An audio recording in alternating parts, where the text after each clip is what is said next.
Você conhece o mercado chinês? Esse gigante que tem aparecido na economia mundial.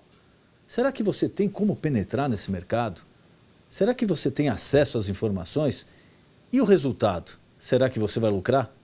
Daqui a pouquinho, no Ponto de Equilíbrio.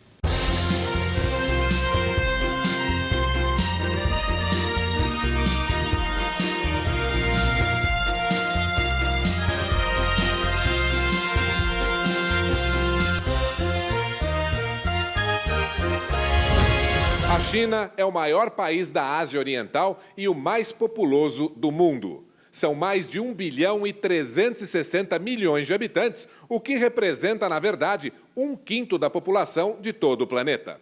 A China é uma república socialista governada pelo Partido Comunista da China, num sistema unipartidário, no qual não há liberdade nem de expressão e nem liberdade política. O território chinês é o 3º maior do mundo e sua capital é Pequim. A economia chinesa é a 2ª maior mundial. E desde reformas que vêm sendo implantadas a partir de 1978, a China cresceu 90 vezes, representando, em termos de crescimento econômico, o maior índice dentre todos os países nos últimos 25 anos. 70% da economia chinesa atual é privatizado. O custo de produção da China é muito baixo em virtude de uma mão de obra extremamente barata, de alta tecnologia, de boa infraestrutura e de outros fatores. No programa Ponto de Equilíbrio de hoje, você vai saber se o brasileiro gosta de fazer um negócio da China, ou melhor dizendo, um negócio com a China. Você sabia que a economia chinesa é a 2ª maior do mundo? Na verdade, eu pensei que fosse a primeira. Eu estive lá recentemente, no mês de junho, e assim, fiquei surpresa com a modernidade e com o sistema tão capitalista, né? O sistema de consumo deles é superior ao nosso. Sim, sabia. Não é a primeira, não? Você já comprou algum produto chinês? Todo dia. Infelizmente, né, o produto chinês invadiu o nosso mercado. E tudo que você compra, teoricamente, tem a etiqueta Made in China. Direto. Sim, aqui eu já comprei vários produtos, mas eu também comprei produtos originais da China, né? Diretamente da China. Se comprei, foi enganada. Não porque eu, de espontânea vontade, fui lá e comprei. E você gostaria de trabalhar ou fazer negócio com alguma empresa chinesa? Se eu fosse empresária, faria, mas eu não sou.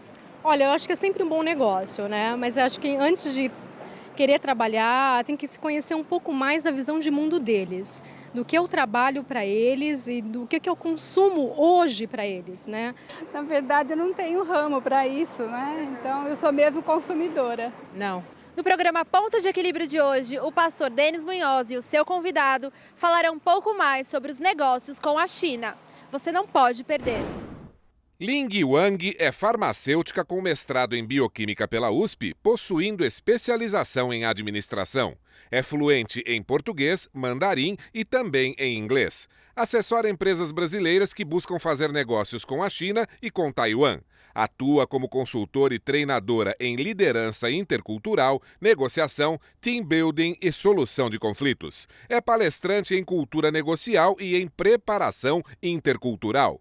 Ling Wang é professora convidada em escolas de negócios e também na Casa do Saber. Muito boa noite, meu amigo, minha amiga. O nosso encontro de final de noite, programa Ponto de Equilíbrio. E nessa noite é com imenso prazer que eu recebo Ling Wang. Ela é consultora de negócios com a China. Ling, obrigado por ter aceito o convite. Prazer recebê-la aqui. Obrigada, o prazer é meu. E hoje nós vamos falar sobre os negócios com a China. Negócios da China e negócios com a China. Bom, é isso. Isso mesmo, vamos lá. A China é uma potência, né? Isso é inegável, principalmente o crescimento dela aí nos últimos 20 anos, aí, mundialmente reconhecido. Mas muita gente fala que o crescimento da China ocorreu de uma forma assim, um pouco desorganizada, que se fosse em outro lugar do mundo não teria crescido a essa taxa, etc. Mas hoje o mundo ele se encontra mais do que nunca conectado com a China, não é isso? É verdade. A China, num período muito curto de tempo, passou por muitas transformações. Então, esse sentimento que a gente tem de que foi um crescimento desorganizado, ele é verdade. né? Então, em menos de 100 anos, na verdade, a China saiu de um império para se tornar uma república, para se tornar hoje a segunda maior economia do mundo. E a China ainda está nessa década, a China está passando por transformações que vão fazer com que ela mude o caráter dela do que é hoje, a China é uma fábrica, né? É uma potência que está motivada e que se move, na verdade, através de exportação, através de investimentos dos países estrangeiros e da própria China, para uma economia que vai ser mais movido à inovação, né? A China está se mudando para uma potência mais com respaldo, né? Com uma base mais sustentável. Então, realmente, durante muito pouco tempo, a China mudou muito rapidamente, né? E hoje, se a gente olhar o crescimento da China, ainda é um crescimento admirável, de 6,5%. Né? Sim, perto da média mundial, ainda é muito elevado. A Europa, por exemplo, deve crescer na média 1,5%. Né? Então, ainda que seja algo muito menos acentuado do que os 2 dígitos de crescimento, que foi por uma década, ainda tem um crescimento muito significativo. Né? E o que a gente vê é que esse crescimento ele tem uma influência no mundo que vai além de vender produtos para os outros países. É porque a ideia inicial é essa, né? Eu passo parte do tempo nos Estados Unidos, lá a gente vê assim com muita clareza isso. Qualquer produto que você pegar, isso vamos falar em termos de 90% dos produtos que você encontra, a caneta, a xícara, o apoio, a mesa, se você for lá nos Estados Unidos, é made in China. O produto industrializado. Sim. Isso parece que já está bem patente, bem definido. Inclusive, eles acham estranho lá quando encontram algum produto industrializado, é made in América, ou made in Estados Unidos. Né? Eles têm o maior orgulho, né? Exatamente. Quando tem, o produto tem até um aviso, né? Feito na América, produzidos nos Estados Unidos. Essa característica da China, de que é a fábrica do mundo, para o mundo, né? Essa não é uma característica que depende só da China. Você tem o mercado consumidor, né? Que Estados Unidos, Europa, que com a crise está menor, né? Mas a China acaba sendo não só um país exportador, mas um país que consome matéria-prima, né? Então, isso do ponto de vista do Brasil é uma coisa ótima, né? Agora, a China percebe o seguinte, que ela precisa melhorar o valor do que ela fabrica. Então, ela não pode só fabricar manufaturas, né, de baixo valor. Então, você vê o movimento do próprio governo chinês, né, que está descrito claramente no último plano quinquenal, que a China tem que virar um país global. Né? A China tem que aumentar não só o consumo interno, né, mas a China tem que ter produtos de valor agregado maior. Mas quando se fala de aumentar, desculpe, doutor, o produto de consumo interno chinês, não parece que existe um pouquinho de demagogia aí, porque existe uma restrição que, apesar de ninguém falar, a China é um país comunista, com todas as regras do comunismo. Sim, sim. Não tem como sair fora disso. Então, não parece que uma coisa é impeditiva a outra? Não, na verdade, o fato de ser comunista torna a ação do governo e a implementar, executar políticas do governo muito fácil, na verdade. Então, é um país que tem um único e principal partido, né? Então, quando você vê as reformas na China, ou o que o governo deseja fazer, as coisas são feitas e implementadas muito rápido. Não existe oposição. Não existe oposição, você não precisa combinar, as coisas acontecem. Se negociar muito, né? E aí, o que acontece? Por que o governo está, vamos dizer assim, empurrando o consumo interno? Porque hoje a capacidade de produção da China como um todo está com sobra. Existe uma capacidade ociosa. Em função até da retração dos mercados americanos, europeus, das economias emergentes. Exatamente. Então, o que acontece? os Estados Unidos passaram a consumir menos, a Europa também, e aí para quem que a gente vai vender, né? Então, existem terceiros, quartos mercados, por exemplo, a América Latina, por exemplo, a África, mas a gente não consegue dar conta do excesso de capacidade que existe na China. Então, o consumo interno é um caminho, né? E a outra coisa importante, que eu acho que assim, o chinês não é que ele não quer consumir, né? E tem uma realidade que é o chinês, ele guarda dinheiro, né? Então, existe uma poupança pessoal e do país também. Por quê? Porque o sistema de aposentadoria, né, na China é muito mais precário até do que o que nós temos aqui. Então, a pessoa não é que ela guarda dinheiro porque ela não quer gastar. Ela guarda, vai precisar. Exatamente. Então, isso vai além da questão do comunismo, né? Tem a ver com a rede de proteção para quem trabalha, né? Então, o governo também sabe disso. Isso é uma das reformas que o governo também tem que promover, né? Então, é preciso que a China volte para dentro, no sentido de aumentar o consumo, mas ela também sabe que ela tem que ser ter mais qualidade nos seus processos, nos seus produtos, né? E nesse sentido, a China tem feito um movimento nos últimos, talvez 10 anos, que é sair para o mundo, né? Então... E essa melhora do produto é uma coisa que a gente nota, principalmente aqui no Brasil. Na América, nos Estados Unidos não tem muito isso. Aqui no Brasil tem. Você pegou ali aquela caneta, aí de repente ela quebrou, aí o cara fala, também, né? Foi comprar um negócio made in chinês, made in China, teria que comprar um negócio melhor. Existe ainda esse preconceito com o produto, com alguns produtos chineses? Eu acho que existe, e é muito interessante porque assim, você tem produtos chineses de qualidade muito baixa, né? E você hoje tem produtos que são muito desejados, com um valor agregado muito alto, que também são fabricados na China. O iPhone. Por exemplo. Então, o que acontece? O que a China percebeu é que ele tem que fabricar produtos mais perto do iPhone do que com a caneta que usou uma vez e quebrou, né?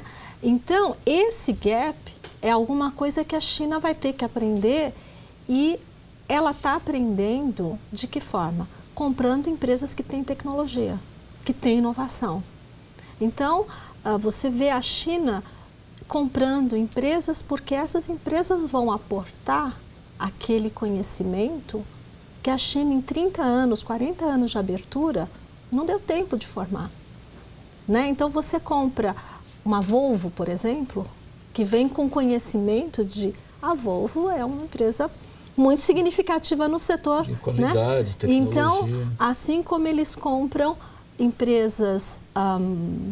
outro exemplo, que foi uma aquisição do ano passado, eles compraram a Syngenta. Syngenta é uma das maiores empresas no mundo de sementes e defensivos, né? Com conhecimento, e que é muito importante para a China, não só do ponto de inovação, mas de segurança alimentar. É transgênica, é uma empresa de transgênicos. Acho que eles têm toda a parte de sementes, né? Exato. Então, e a China também está comprando um setor, empresas de setores que ela não conhece bem, que ela está aprendendo, por exemplo, o setor de serviços, né? Então, para dar um exemplo, a China, o ano passado, comprou a Swissport. A Swissport é uma empresa de logística que administra aeroportos. E quase todo mundo. Então, o que acontece? É uma forma de você adquirir conhecimento e sair do padrão fazemos caneta, para um padrão nós temos serviço, para um padrão nós temos qualidade, inovação. O Japão fez isso na década de 60. Sim. Basicamente, sim. É uma das formas de crescimento, né? De adquirir um conhecimento e um know-how que demoraria muito tempo para aprender sozinho. Não é? Então, essa é uma forma que a China vem encontrando. Agora, para as empresas aqui do Brasil, para nós que estamos aqui, eu vejo uma porção de oportunidades. né? É porque o Brasil e a China, nós temos economias muito complementares. O que eles querem, a gente tem, por acaso, né? E nós temos, além da questão do agronegócio, de alimentos, além do minério de ferro, tudo isso, nós temos algumas coisas hoje, no contexto que nós estamos, né? A gente tem oportunidades boas para empresas chinesas e boas para nós, né? Então, mas empresas aqui nisso, ela diz empresas já grandes, médias? Eu acho que tem alguns setores que são super interessantes, vamos dizer assim, né? Todo o setor de tudo que se refere à infraestrutura, né? O Brasil, claramente, nós temos um déficit de infraestrutura, né? Então, empresas chinesas que querem investir em infraestrutura aqui, elas nos veem com muito bons olhos, né? Então, essa questão... Portos, ferrovias... Exatamente. Porto, ferrovia. Ferrovia, então, é algo que o chinês vem fazendo em outros países fora da China e que para nós seria fantástico, né? Porque a gente tem uma deficiência enorme disso. Portos, ferrovias, toda a parte de logística é uma boa ideia, né? A outra parte seria a parte de alimentos, de agronegócios, porque a China é um país mais ou menos do mesmo tamanho que o Brasil, mas a área agriculturável é muito pequena. Devido ao clima. Então, eles não são autossuficientes em alimentos, eles importam grãos, eles importam... hoje, por exemplo, além da soja, que é o tradicional, mas assim, eles importam carne, proteína animal é alguma coisa muito crítica, né? E o Brasil é super competitivo. Um dos motivos da crise do Brasil foi essa diminuição da exportação de commodities e de produtos agrícolas para a China, porque o mercado chinês também encolheu. Então, exatamente. O Brasil estava acostumado a exportar um volume muito grande, diminuiu bastante, parou de entrar esse dinheiro no mercado brasileiro. Exatamente. E assim, a gente não conseguiu engatar e vender coisas de valor agregado maior, que é o caso de carne de frango, que já é um alimento processado, né, com um preço, enfim, não é uma commodity, né? E a gente, hoje o Brasil tem uma possibilidade enorme, né, com alimentos, acho que a gente continua sendo um exportador de soja, de minério, de petróleo, etc. Mas a gente também seria legal a gente melhorar a qualidade, né, do que a gente exporta, do que nós exportamos para a China. Mas, você me perguntou, são empresas médias, são empresas grandes? Se a gente olhar o que a China está comprando mundo afora, né, só para você ter uma ideia, a partir de 2014, a China, a quantidade de dinheiro que a China coloca fora da China, né, superou o que a China recebe de investimento direto, né? Então, o que acontece? A China olha para o Brasil, né, olha para os outros países e eles estão comprando coisas que tragam tecnologia, mas que também estão associados com serviços e com coisas que a China não sabe bem. Então, por exemplo, nos Estados Unidos, eles compraram hotel. A rede Mediterrânea pertence aos chineses agora, que para mim é uma coisa super interessante. Eles compraram toda uma parte de entretenimento, porque é alguma coisa que eles entendem que tem um retorno a longo prazo. Inclusive, eles tentaram alguns parques similares ao da Disney na China. Isso. Levar essa tecnologia para lá para tentar implantar no território chinês. Tem uma Disney em Hong Kong e uma sendo finalizada em Xangai. E vai, assim... bom, a Disney sempre é muito cheia, mas assim, na China vai ser um arraso. Vai bombar. Pouca gente, a gente está falando de milhões e milhões de pessoas. É a escala, né? A escala na China é muito significativa. E aí eu sempre penso assim que nós trabalhamos com empresas brasileiras, né, que tem que se preparar para isso, né? Então, muitas vezes as empresas brasileiras aqui, elas não necessariamente elas sabem como acessar ou se tornar visíveis para as empresas chinesas, né? Então, o que acontece? As empresas médias para grandes, essas estão na mira. Então, por exemplo, as empresas chinesas olham para o Brasil e dizem, não, eu não vou comprar só soja, só agronegócio, mas sim, é o que eles estão olhando, sim.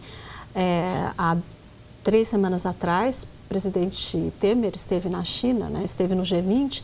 Antes disso, ele foi num encontro de alto nível, onde foi anunciado alguns negócios enormes, né? Então, por exemplo, foi anunciada a venda de 23% da CPFL, que é uma coisa gigantesca, né? É assim, a joia da coroa do setor elétrico.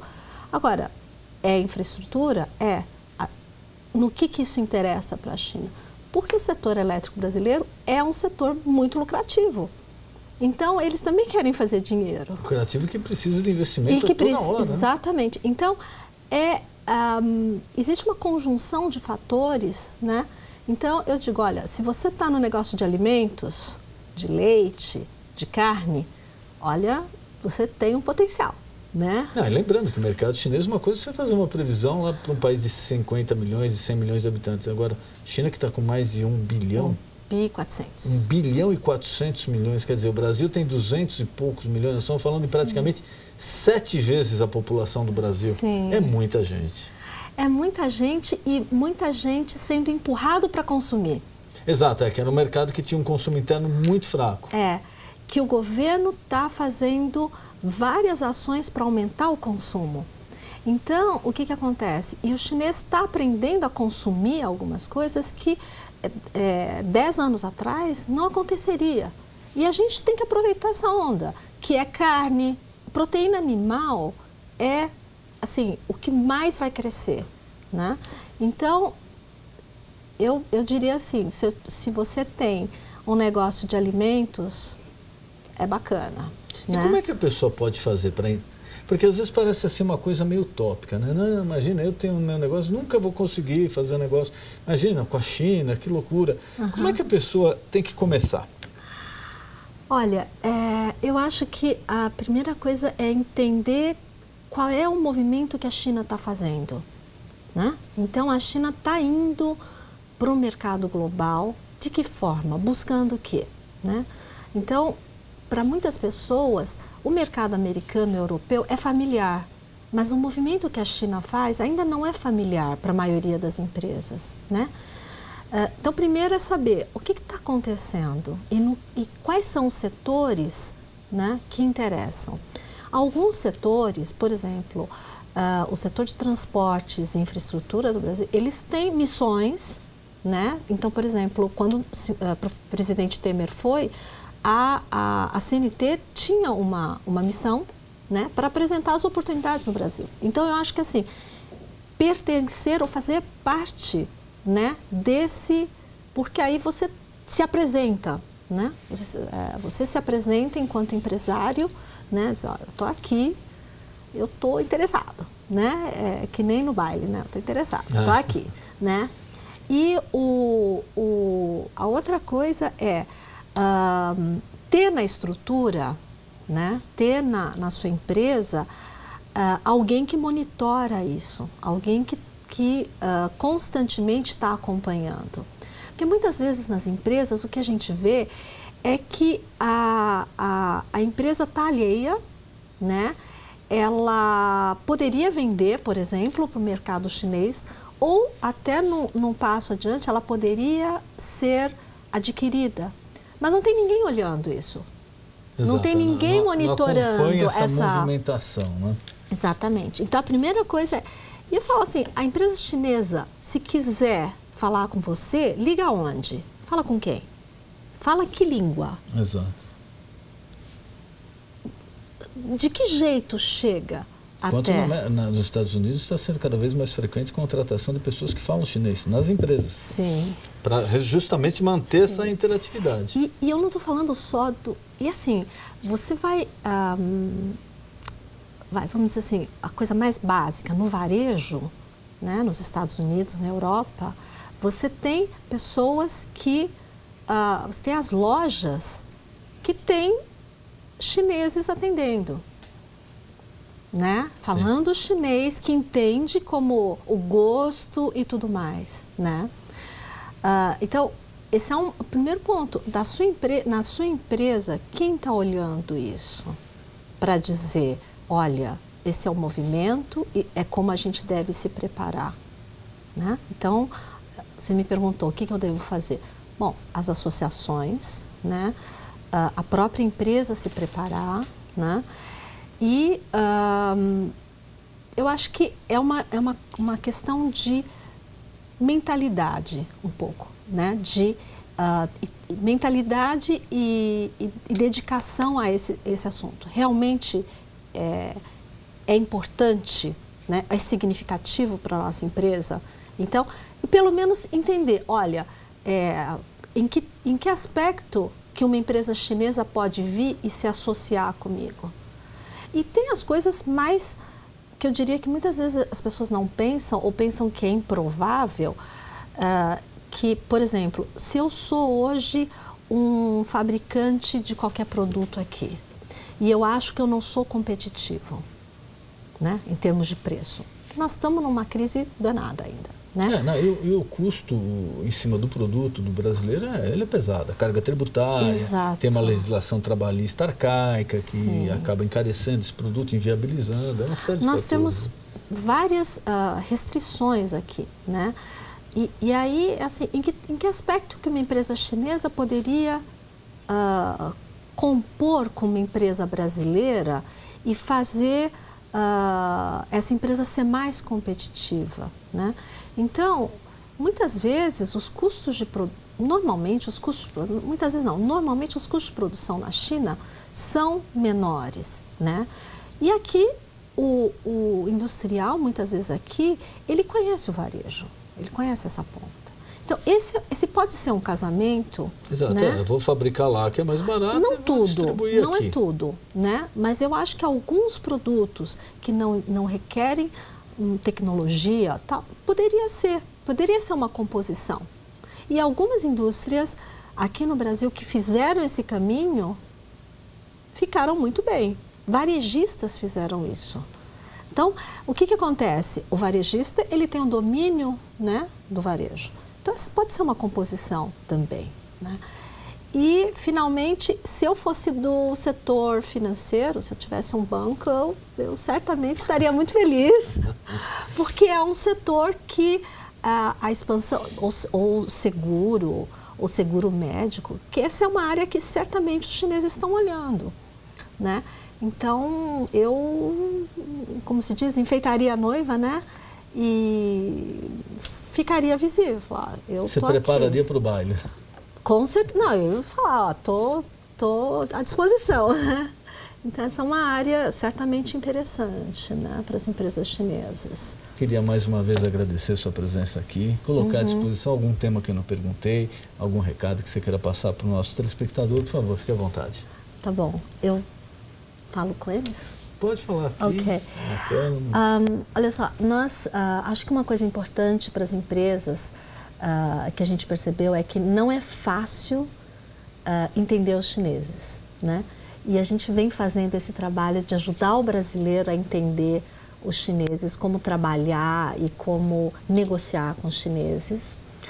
A outra coisa é, se a sua empresa foi comprada por chineses, aí sim você precisa de ajuda para que essa transição seja suave, né? Que também é uma área que nós percebemos que a gente pode atender com muita propriedade.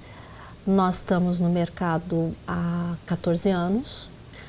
Todas as pessoas que trabalham na Win são, como eu, meio chinês, meio brasileiro. Então, a gente fala os dois idiomas e a gente entende as duas culturas.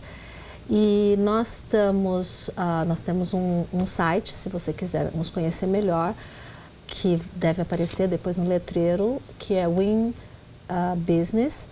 E eu acho que tem muitas oportunidades para as empresas brasileiras. E basta procurar e se mostrar no momento certo. É isso.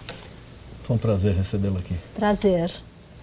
O nosso encontro de final de noite, programa Ponto de Equilíbrio. Boa noite.